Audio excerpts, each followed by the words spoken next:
It's now my intention to proceed to Government House to present myself as Speaker to the Governor, and I invite all members to accompany me.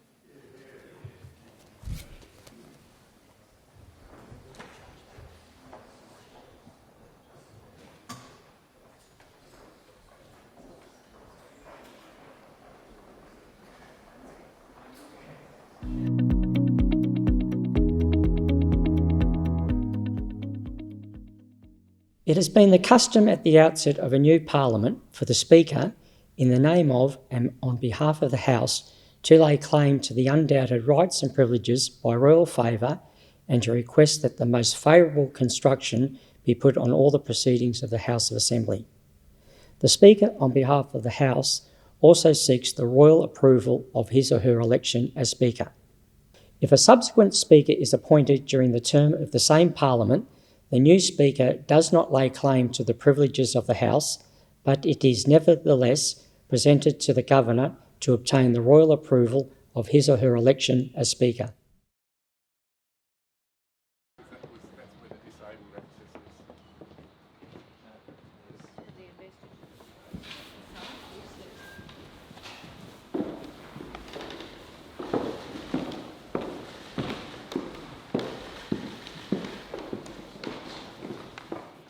To lay claim to the privileges of the House refers to the Crown ceremonially confirming to the new Speaker those privileges which in general are those privileges enjoyed by the United Kingdom's House of Commons on 24th of October 1856. The House's privileges are part of the ordinary law. One of those privileges that offers a measure of protection to the House and its members is the freedom of speech privilege. On returning to the chamber, the Speaker reports his or her presentation to the Governor that he or she laid claim on behalf of the House to its undoubted rights and privileges and was given the royal approval of his or her appointment. Accompanied by a deputation of members, I proceeded to Government House for the purpose of presenting myself to His Excellency the Governor and informed His Excellency that in pursuance of the powers conferred on the Assembly by Section 34 of the Constitution Act, the House of Assembly had proceeded to the election of Speaker and had done me the honour of election to that high office. His Excellency has been pleased to reply as follows. To the Honourable Speaker and members of the House of Assembly, I congratulate the members of the House of Assembly on their choice of the Speaker, Hugh Van Ley, Governor.